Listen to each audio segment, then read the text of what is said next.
Meus queridos e amados irmãos, no ensino de terça passada, nós estudamos sobre a guerra invisível. E hoje é o segundo tópico, são 10 tópicos. E o segundo tópico, o título, o tema, alistando-se no exército de Deus. E o versículo-chave é Lucas capítulo 5, verso de número 32. Vamos estar lendo. Glória a Deus. Lucas capítulo 5, verso de número 32.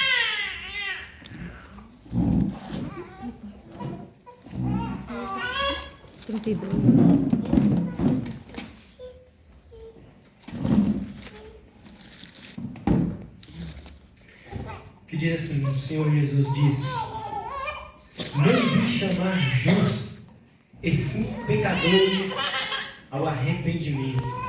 Esse é um versículo chave. Meus irmãos, no mundo natural, quando um soldado ele vai alistar-se ali em outro exército, esse exército tem um plano para ele poder ser convocado para aquele exército. Ele passa ali por um plano para ele ser um membro daquele exército. E Deus também tem um plano para os povos, alistar-se no exército dele, no exército de Deus. E são centrados dois tipos de palavras que nós vamos estudar hoje, para essa pessoa poder entrar no exército de Deus, que é arrependimento e conversão. Arrependimento e conversão. Nós vamos ver um pouco o que é o arrependimento, o motivo, a importância do arrependimento, e também um pouco de conversão, sobre a conversão e a importância da conversão. Bom, o arrependimento é uma decisão interior ou uma mudança de mente que resulta em uma ação exterior de converter-se do pecado e Deus à justiça. Então, arrependimento é uma decisão interior que resulta no exterior. O arrependimento é uma decisão pessoal de cada um, pessoal, de mudar a sua lealdade do reino de Satanás para o reino de Deus. Essa mudança de mente é voltar-se do pecado e não pode ser feita por si mesmo, Só o arrependimento, o Espírito Santo que faz ali, que toca para nós se arrepender dos nossos pecados, porque por nós mesmos não seria nada. Eu quis morar em Atos, capítulo 11, Atos dos Apóstolos, capítulo 11, verso número 18.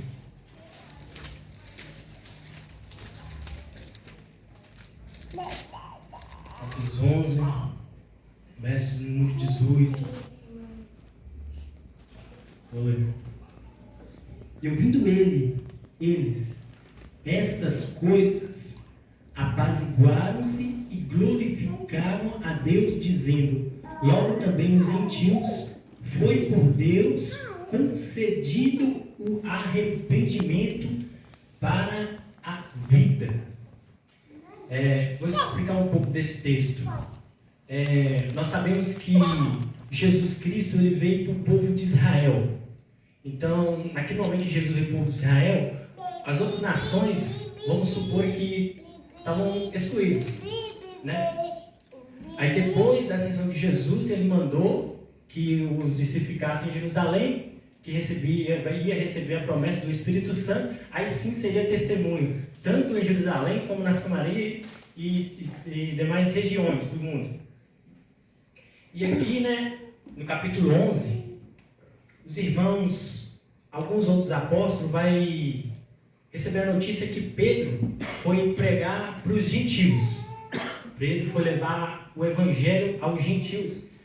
Então, o povo dos judeus, eles eram circuncidados. E os gentios não eram circuncidados.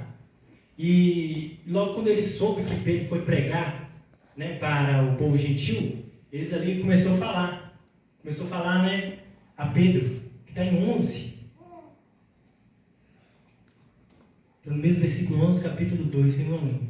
Quando Pedro subiu a Jerusalém, os que eram da circuncisão o arguiram, dizendo: entraste em casa de homens incircuncisos e comeste com eles. Então foi a indagação do povo circuncidado pelo povo que era incircunciso, ou seja, pelo povo judeu. Eles indagaram com Pedro porque ele foi pregar com os povos não judeus, com o povo gentil. Então Pedro vai dizer que em uma visão, ele veio descendo ali, né? Eu vou ler que é mais fácil de não entender. Capítulo 4. Então Pedro passou a lhe fazer uma exposição por ordem, dizendo, capítulo 5, eu estava na cidade de Jope orando, e num êxtase tive uma visão em que observei descer um objeto como se fosse um grande lençol, baixando do céu pelas 4 pontas, e vindo até perto de mim, e fitando para dentro dele os olhos, vi quadrúpedes da terra, feras, répteis e aves do céu. Ouvi também uma voz que me dizia: levante-te, Pedro, mata e come. Ao que eu respondi: de modo nenhum, Senhor, porque jamais entrou em minha boca qualquer coisa comum ou imunda. Segunda vez falou a voz do céu: ao que Deus purificou, não consideres comum. Então, essas coisas que estavam dentro desse cesto, que estavam descendo sobre Pedro, significavam os gentios, significavam o restante do mundo. Então, Deus concedeu ali para Pedro para ele poder pregar o evangelho para as demais regiões. Aí, quando Pedro falou isso tudo para eles, aí no versículo de número 11, eles vão apaziguar, eles vão ficar em paz, né? Porque eles estavam perturbados e vão entender que foi concedido por Deus o arrependimento, né, para os demais países. Então, já nesse primeiro dá para entender que o arrependimento é um dom de Deus. O arrependimento é dado por Deus. Amém? E ainda que as emoções possam estar incluídas no arrependimento, o verdadeiro arrependimento é uma decisão, não somente uma emoção. Nos tempos de hoje, nós vemos, né, pregadores dizer que quer aceitar Jesus, aí aquela pessoa talvez ali está, né, emocionada e talvez até levanta a mão, aceita Jesus, vai e se arrepende, mas talvez aquela decisão está misturada com emoção. O arrependimento aqui naquele momento está misturado com emoção. Aí não vai ter esse cristão esse arrependimento verdadeiro, né? Vai ser só emoção, vai ser ali como eu posso dizer?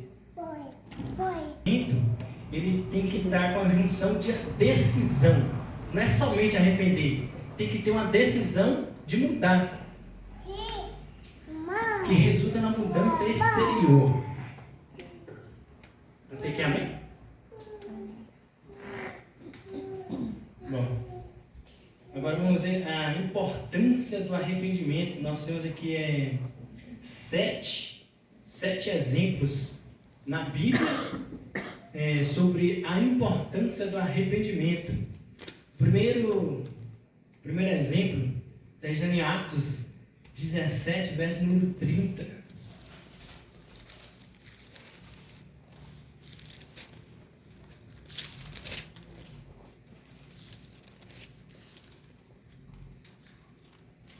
Verso 17, capítulo de número 30.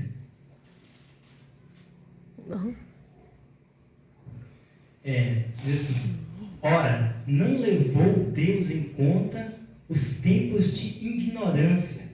Agora, porém, notifica aos homens que todos, em toda parte, se arrependam. Então, a importância desse versículo é Deus está ordenando que todos os homens em toda parte se arrependam. Então, é um pouco a ordenança de Deus, essa é a importância. E também que Ele não levou em conta os tempos da ignorância, no tempo que você estava no mundo, o tempo que servia Satanás. Aí Deus foi a salvação e agora notifica ao arrependimento. Amém? Agora, exemplo de número 2, em Lucas 13. Lucas 13. Lucas 13, 3.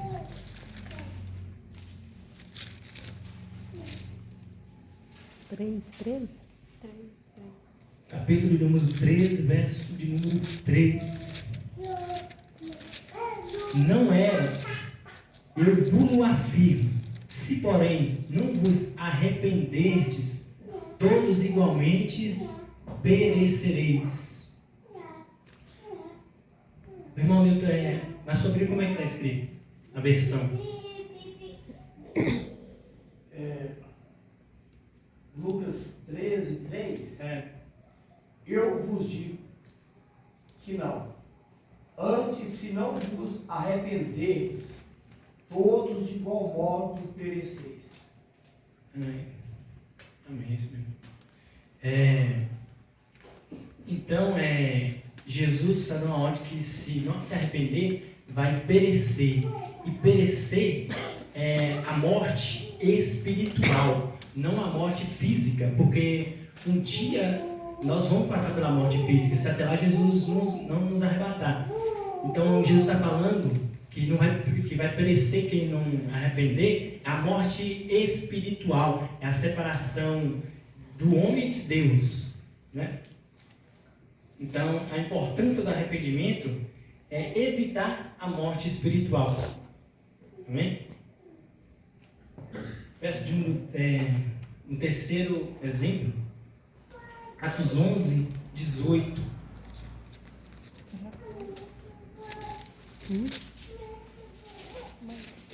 De novo, Atos 11, verso número 18. Nós tínhamos acabado de ler.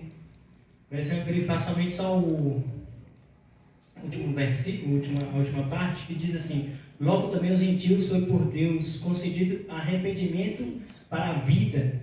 É somente essa última parte, arrependimento para a vida. Igual nós tínhamos acabado de falar, que perecer é morrer, aqui o arrependimento nos leva à vida, que é a vida com Jesus, com Deus, quando nós formos morar com Ele. A vida é eterna, a importância do arrependimento, a vida eterna e evitar a morte espiritual.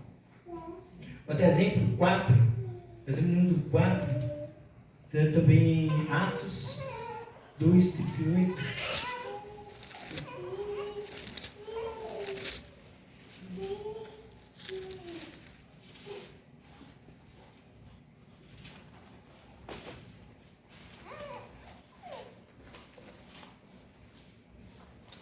Respondendo-lhes Pedro: arrependei-vos e cada um de vós seja batizado em nome de Jesus para a remissão dos vossos pecados e recebereis o dom do Espírito Santo. Então, é importante arrependermos para os nossos pecados sejam removidos, para o perdão dos nossos pecados. Amém?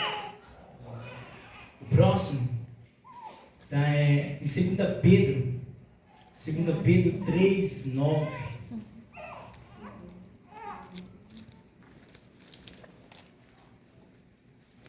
2 Pedro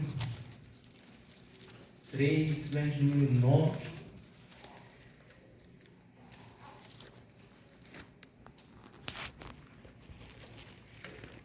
Não retarda o Senhor a sua promessa, como alguns a julguem demorada. Pelo contrário, Ele é longânimo para convosco, não querendo que nenhum pereça, senão que todos cheguem ao arrependimento. Então a importância do arrependimento é porque é um desejo de Deus. Deus não quer que ninguém morra, Deus não quer, né, lançar ninguém no inferno, não quer que nenhuma pessoa se perca. Ele quer, o desejo é salvar a todos. O desejo é que o arrependimento chega a todos. Amém? Agora, o sexto exemplo, Lucas 5,32. Lucas 5,32.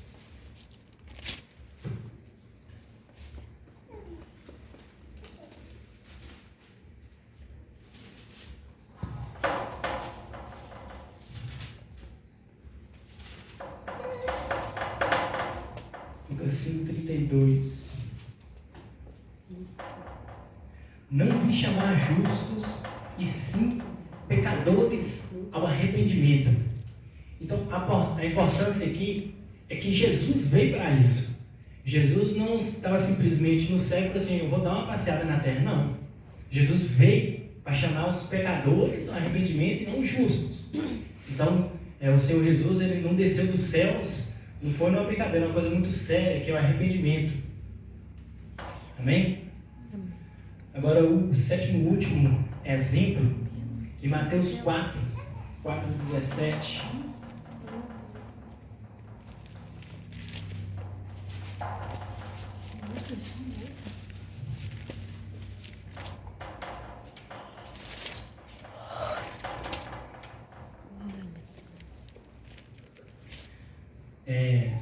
Daí por diante, passou Jesus a pregar e dizer, arrependei-vos, porque está próximo o reino dos céus.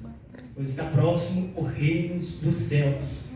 Então, a importância do arrependimento aqui é para você entrar no reino dos céus. Primeiro, para você entrar no reino dos céus, você tem que se arrepender e se converter. Senão, de maneira nenhuma, né, irmão? Entraremos no reino de Deus, no reino dos céus. Agora vamos ver um pouco o que é a conversão. Até que os irmãos estão entendendo? Amém. Conversão. Quando nós pedimos o perdão dos nossos pecados, nós experimentamos a conversão. Quer dizer, conversão significa voltar-se. E quando é usada em conexão ao arrependimento bíblico. Então, conversão você deixa, quando você está fazendo uma coisa, aí se você se converte, você já não faz mais aquilo, você faz outra coisa. Quando é do arrependimento você se arrepende daquilo que você fez. Você vê o certo e se arrepende do errado. Como eu disse agora atrás, eu tinha esquecido, quando o arrependimento ela é com emoção, não se gera conversão. Então, arrependimento tem que ter decisão e conversão. E o arrependimento ele tem que estar em conexão com conversão, e conversão tem que estar conectado com arrependimento. Então, os dois têm que estar juntos, os dois têm que andar lado a lado. Vamos ver aqui um exemplo em Lucas 1,16.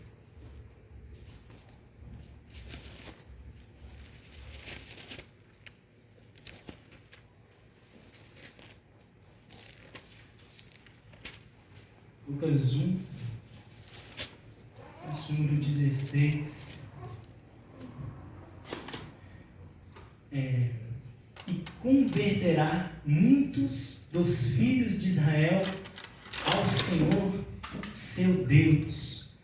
Aqui, né, não está falando, o anjo vai estar falando aqui sobre João Batista, que João Batista ele ia pregar e muitos dos filhos de Israel iam se converter ao nosso Senhor Deus, né? O Batista ele pregava, você vai ver em Lucas capítulo 3, ele pregava com uma autoridade tremenda, né? Que pessoas eram batizadas ali por ele nas águas e se convertiam, né? Se arrependiam e se convertiam. Amém. Amém? Vamos em Atos 9:35.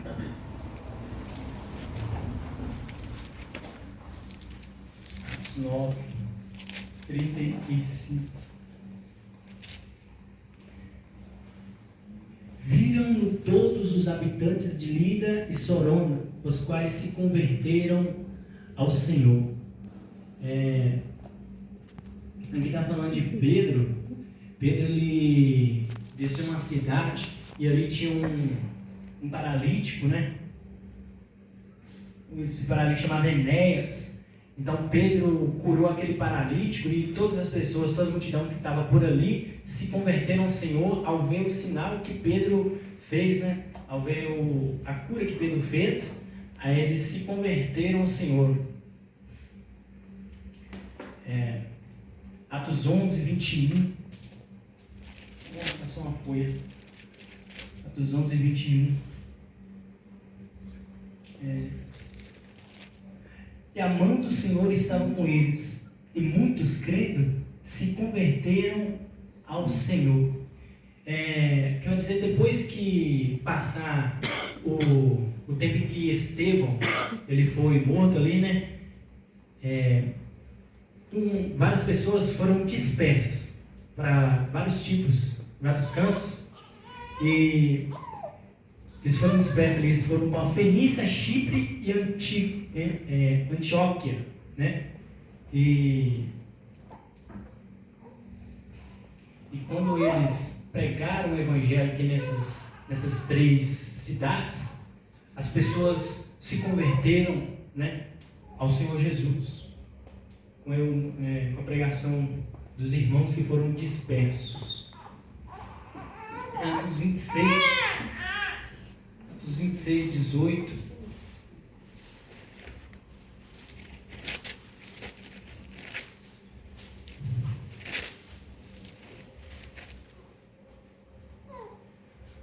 Atos 26, verso número 18. Para lhe abrires os olhos e os converteres das trevas para a luz, da possibilidade de Satanás para Deus, e a fim que recebam eles remissão dos pecados e herança entre os que são santificados pela fé em mim. Aqui nós vemos 2 pontos de conversão. 2 pontos de conversão, que estar no reino de Satanás para o reino de Deus, e das trevas para a luz. É o que Jesus disse, né, no caminho quando ele encontrou ali com Paulo, na conversão de Paulo. E nós vamos voltar um pouco atrás, em Atos 14, verso de número 15.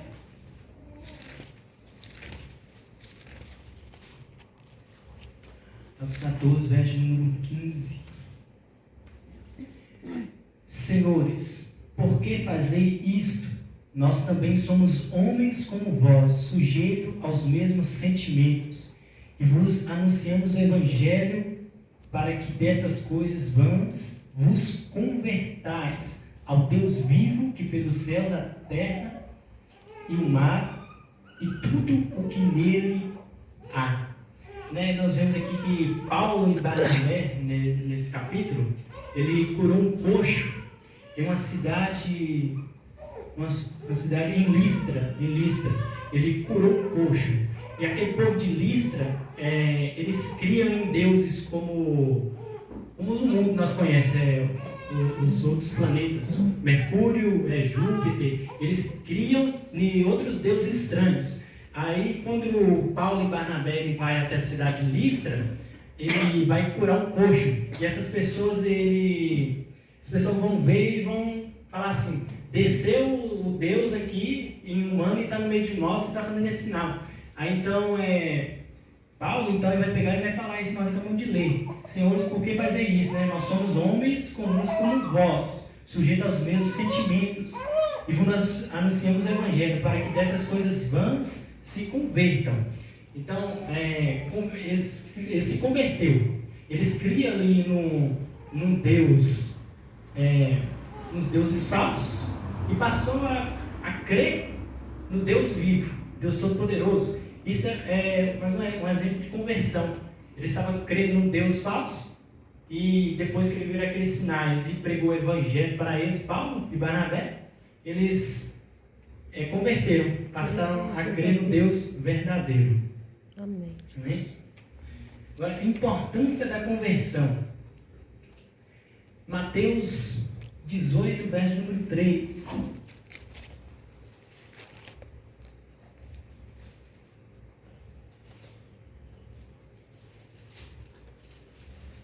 Mateus 18, verso número 3.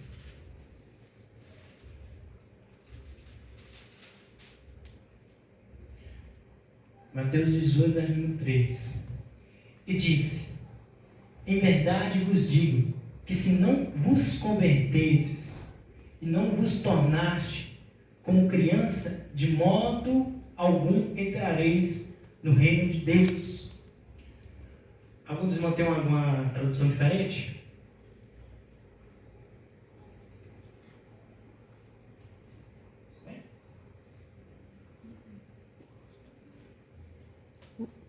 Como menino. Deixa eu ensinar outra Bíblia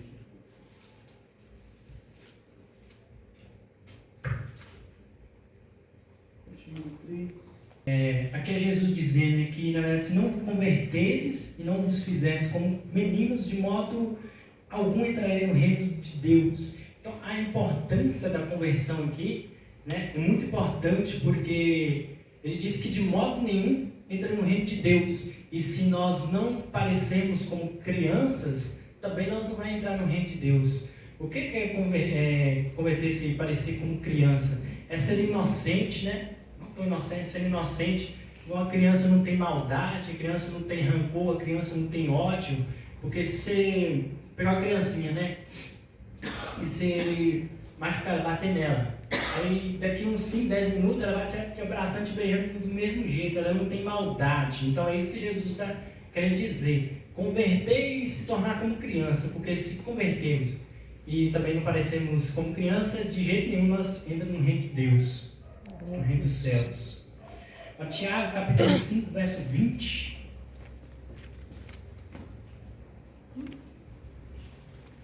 Tiago 5, 20.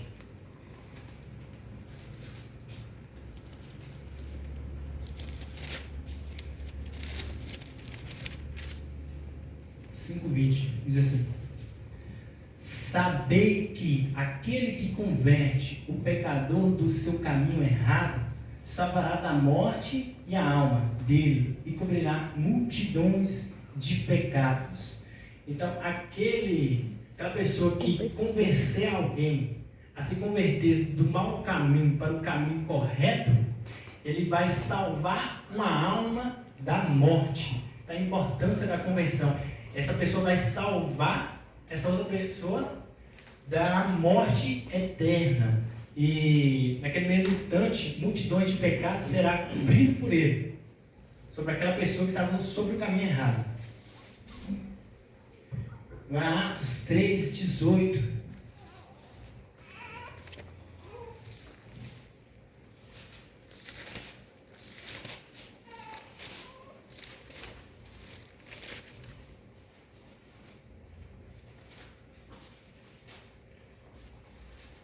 Atos 3, verso de número 18.